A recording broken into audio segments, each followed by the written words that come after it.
So hello guys, welcome to Co-Educate. Again, magsasagot ulit tayo ng seat work or sample problem about curvilinear motion and nag-fall pa rin under the concept of tangential and normal components. Sabi dito sa problem, if the motorcycle has a deceleration of a is equal to negative 0.001 second in meter per second squared and its speed position in A is 25 meter per second. Ngayon, determine daw natin yung magnitude of its acceleration when it passes point B. So, ano ibig sabihin nun? So, identify daw natin ano yung acceleration dito. Ano yung acceleration? So, di ba? Diyan is meron tayong magkakaroon tayo ng tangent. So, ito yung tangent and yung normal. Kailangan ng color. Anong color gusto nyo guys? Pink. Ayan. So, ito yung AN, tapos ito yung AT. Ngayon guys, ano ba yung mga given sa atin? So, given. Di ba sabi may binanggit na deceleration or acceleration dyan, which is A is equal to negative 0.001 s. So, anong ano yan? Anong acceleration yan? So, that is tama, tangential acceleration siya. Tangential acceleration. So, negative 0.001 s. Ngayon, ano pa? Itong tangential acceleration daw natin is merong speed position na 25 meter per second. Pero take note guys, itong velocity na to is velocity niya lang at at position A. Therefore, velocity at A is equal to 25 meter per second. So, ano pa guys? So, meron tayong radius of curvature na 300 meter. Yan. So, para mahanap natin yung acceleration, so di ko pala na paano yung acceleration. Yung acceleration niya is dito. Yan, pag ganyan. Laging papasok sa curve. Ito yung acceleration natin. So, para mahanap natin yung acceleration, di ba, gumagamit tayo ng A is equal to, so acceleration sa B, lalagay ko. Therefore, dito, tangential acceleration sa B squared plus normal acceleration sa B squared. So, para mahanap natin yung acceleration is kailangan mo natin identify itong dalawang acceleration na to, yung tangential and yung normal component. Kaya unahin natin si tangential acceleration since may giniben sa atin na so itong is variable siya, di ba?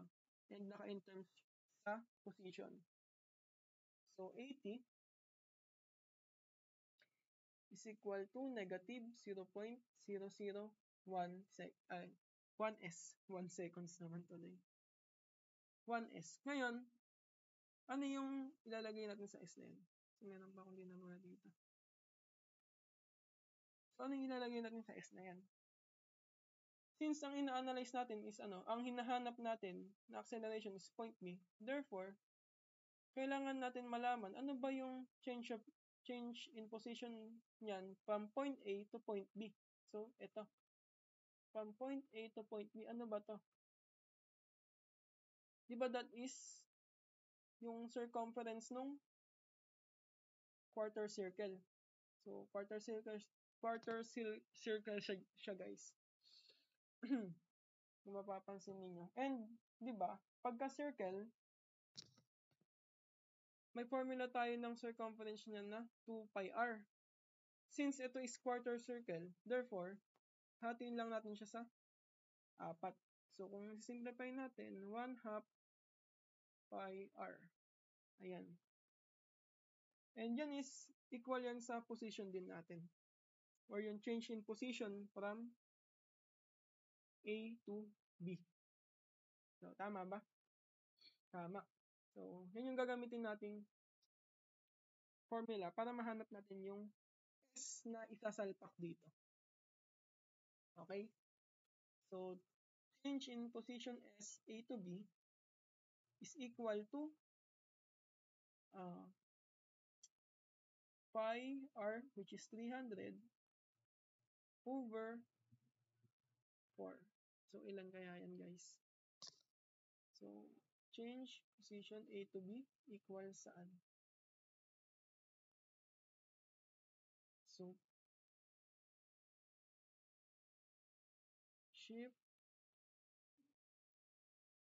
300 over 4. Ay, hindi pala over 4 kasi inaano na natin siya. Over 2 na lang to.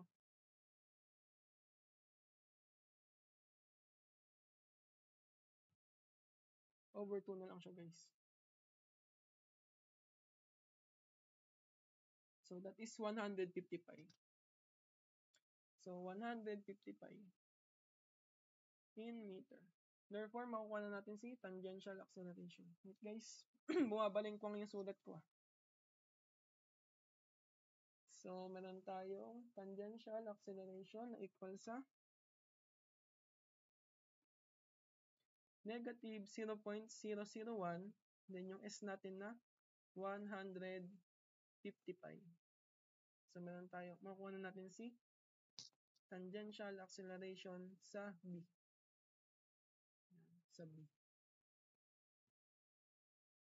Ilan to? Negative 0.001 times 150 pi. So, ilan kaya to? So, negative 0.471. Negative 0.471 meter per second squared. Now, okay na tong tangential acceleration natin. Ngayon, ang problema naman natin is yung normal acceleration.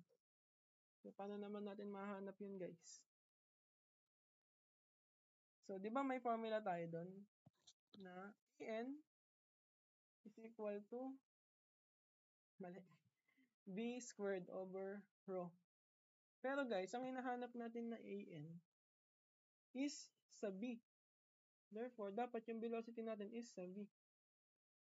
Tama ba? Tama. Pero yung given kasi sa atin dito is velocity sa A. So, hayaan na lang muna natin yan kasi magagamit natin yan mamaya. So, focus tayo dito. So, pero meron na tayo. Itong velocity sa B, meron ba tayo yan? Wala. Wala tayong velocity sa B. Therefore, hanapin pa natin yung velocity sa B para mahanap natin yung normal acceleration dun sa B. So, paano natin mahanap? So, di ba meron tayong tangential acceleration na given na 8t is equal to negative 0.001 s. Tama ba? Tama. And di ba sabi ko nung nakaraang problem na yung tangential acceleration and yung velocity mo is same lang ng direction. Therefore, pagka in-integrate ko tong tangential acceleration na to, makukuha natin yung velocity. Tama? Tama. So recap lang tayo na yung acceleration is first time derivative ng B with respect sa t. So, pwede ba natin gamitin yan? Hindi. Kasi nga, in terms of S tayo. So, ano yung pwede pa natin gamitin? So, pwede natin gamitin yung ADS is equal to VDV. So, yung A natin is naka-in terms sa S. So, ito yung gagamitin natin.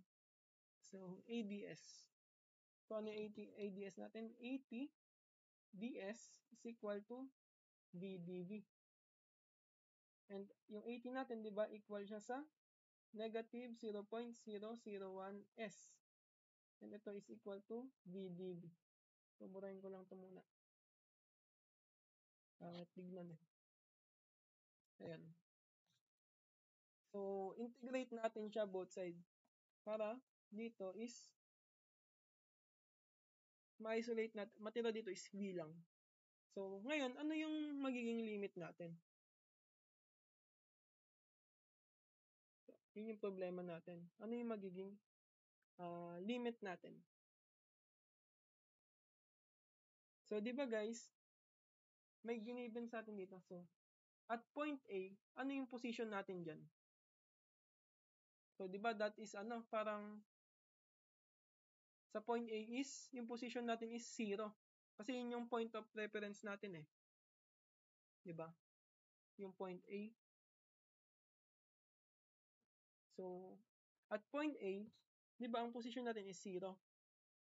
And sa point A, yung velocity natin is equal saan? Di ba may giniven na velocity at A na equal sa 25? Therefore,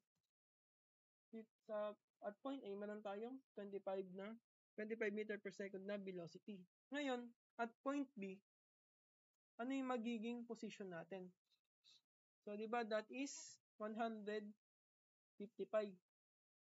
And sa point B, ano yung magiging velocity natin doon? Di ba that is velocity sa V. Therefore, integrate lang natin to. So, negative 0.001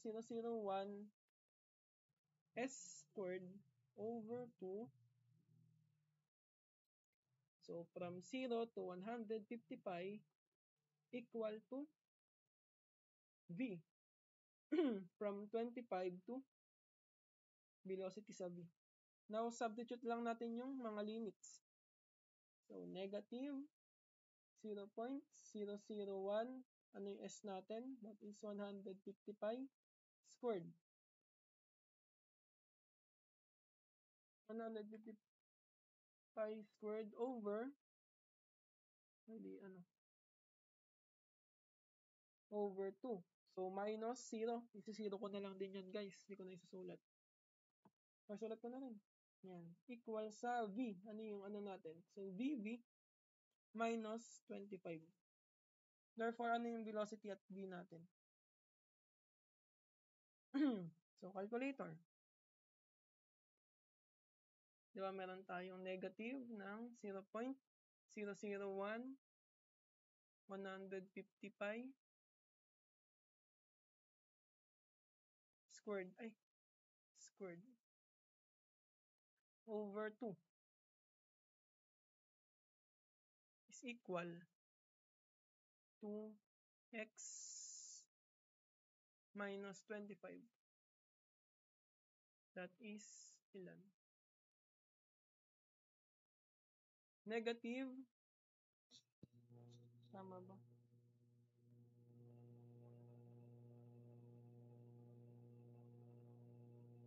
So, may mali tayo, guys. Ano yung mali natin?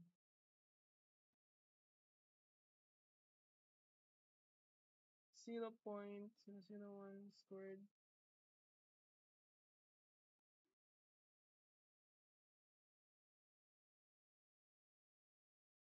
Wait, guys. Hanapin ko lang yung mali. Hindi siya eh. So, yun guys. Nakita ko na yung mali. So, ito. Mali tayo dito sa pag-integrate dito. So, yung ang tanga ko mag-integrate So, yan.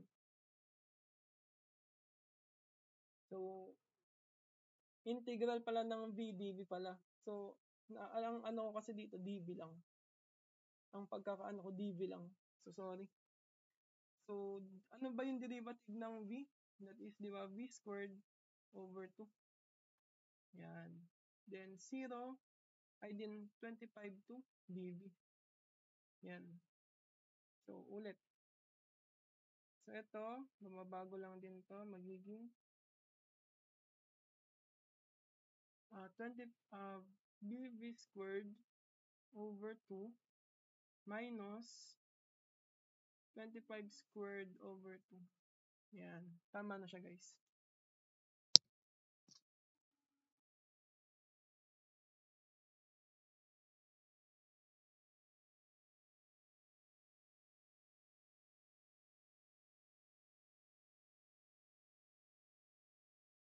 Burahin natin. X squared over 2 minus 25 squared over 2. Shift solve. So, yan. Tama na siya, guys. 20.073. 20.073 meter per second. Ayan. Next is, mahanap na ba natin yung AN? Yes, mahanap na natin siya, guys. So, AN, pupunta ko dito. AN is equal to yung velocity natin na nakuha, that is 20.073. 20.073 squared over yung rho natin na 300. Therefore, our AN is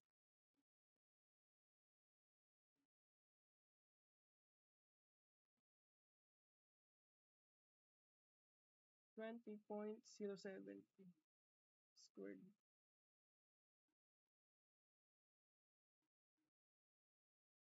So, meron tayong 1.343. 1.343 meter per seconds. Ay, mali. That is, naka-meter ba tayo? Tama. Meter per second squared. Kala ko feet eh. So, makuha na natin yung acceleration. So, that is, ilan yung tangential natin? Negative 0.471 squared plus 1.343 squared. So, ilan yung acceleration natin? So, that is what? Square root ng negative 0.0471 squared. Ay, sobra-sobra sa 0. Squared. Plus 1.343 squared. So, meron tayong, tama ba yan? Tama. 1.423. 1.423 meter per second squared. So, that is our answer for this problem.